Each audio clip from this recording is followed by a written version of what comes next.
Gwen, what are the signs I should look out for so that my penis stays healthy? What are the signs I should look out for, or symptoms I should look out for, so that I can preserve my fertility as a man? Hello everyone, and welcome to my channel. I'm Gwendolyn Hale, your seasoned medical microbiologist, and I'm popularly known as the medical professional with the difference, because I bring you knowledge like no other to the comfort of your living room. If you're a returning subscriber, this is me saying, I love you, I love you, I love you.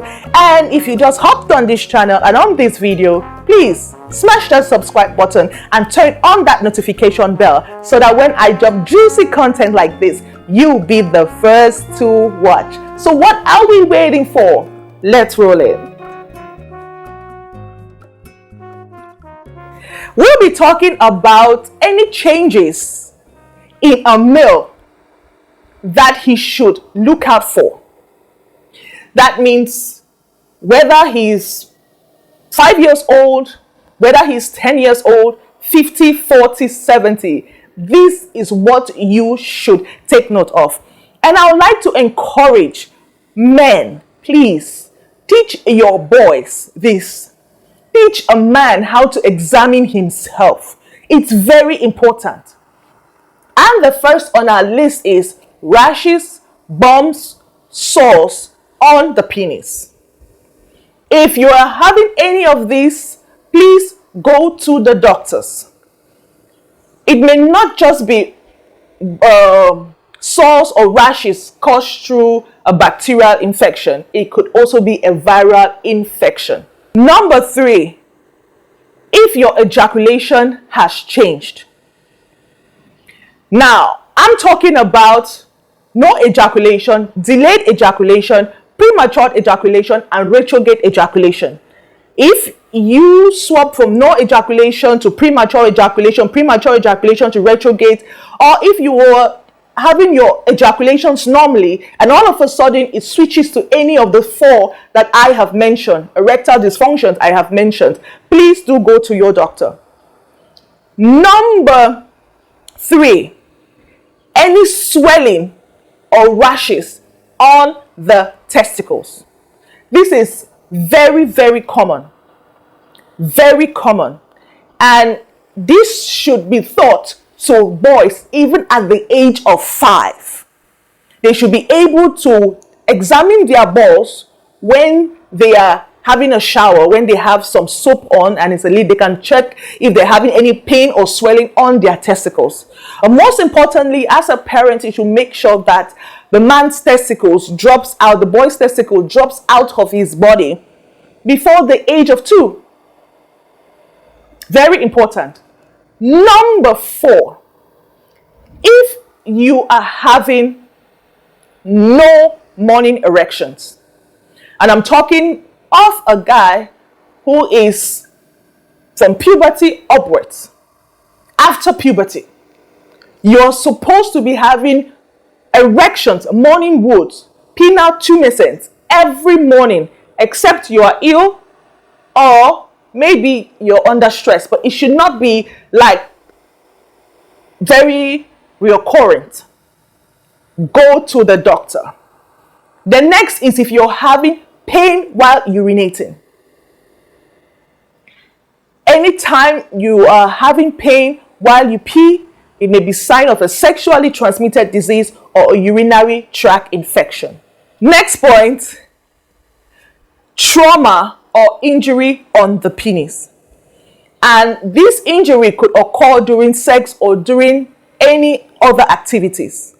If you have had any form of trauma, or let me say someone hit you maybe while you were doing a sport, or let me say some form of trauma or puncture or hit or around your genitals, go to the doctor. Don't say, okay, let me wait and see what's going to happen the following day if the pain subsides. Go and see a doctor. The next point is blood in urine. Blood in urine could be a sign of a urinary tract infection or a sexually transmitted disease. And so you need to see your doctors as soon as you can. Please don't mistake blood in urine to, let me say, you being dehydrated and the color of your urine changes, or let me say blood in urine, or with the change in the color of your urine due to some medication or some foods you're taking like beetroot. So you have to be able to differentiate that. The next is blood in your semen. Blood in your semen is very dangerous, and when you notice this, please do go and see your doctor. And this is an advice: if you're sexually active, whether you're using a condom or not, please always make sure that when your wife is going to go clean herself after intimacy, you follow or you ask her how your discharge was, or you as the man try cleaning her up so you can see your discharge. Don't just take the condom out and drop it and not look at what is in your body or coming out of your body. So this is very important. The next point is abnormal discharge. And when I'm talking about discharge, I'm talking about pre-cum or pre-ejaculation and ejaculation. And this abnormality will be from smell, color, and texture. And the last point is a curve in the penis. Let's say that you normally had, let me say, your penis curved in a particular direction, naturally curved, because some men have their penis curved in a particular direction due to the way they pack their manhood, or due to the types of underwear they wear. And sometimes the penis tends to be erect towards this direction. Now, if you notice that your penis curves, let's say like this, it's a call for concern. If it curves at an angle, whether it's painful or not, go see your doctor. There are some curvatures, penile curvatures, that are caused of the man's lifestyle, like I mentioned, from the way he packs himself. If a man is used to packing himself to the left-hand side, his penis, when he's having an erection, would go to the left and to the other directions depending on how he packs. But when a curve is very, very significant, and sometimes it may cause pain and sometimes it may not, you should go see your doctor as soon as you can. Now, to conclude, please, this information is going to help you protect your sexual health and your reproductive health. And this education, this sexual education, or this male reproductive or male sexual education I'm giving you should be taught to your boys before they enter puberty. And I mean, these children these days already by 5 years old know what sex is. By the time they are 5, you should be able to start teaching them how to examine themselves, teaching them what to eat, the foods, the things they're not supposed to do that would affect their testes or their penis. Tell them alcohol is not good for your penis. Tell them drugs are not good for their reproductive health. Because sometimes it's not only the woman that has problems with fertility. Men are also the cause of fertility in a relationship, but most times the woman is being looked as the cause. And men struggle with a lot of erectile dysfunction.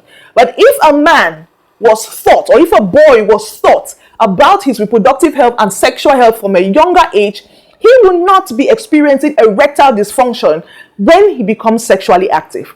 So to some extent, as parents, as adults, we need to teach this to our children. And if you are an adult and you didn't know anything about this, you were not taught, no problem. Now the information is available to you. There's always a point for a change. There's always a point for a new start. So thank you for joining me in today's class. I remain your seasoned medical professional, Gwendolyn Hale.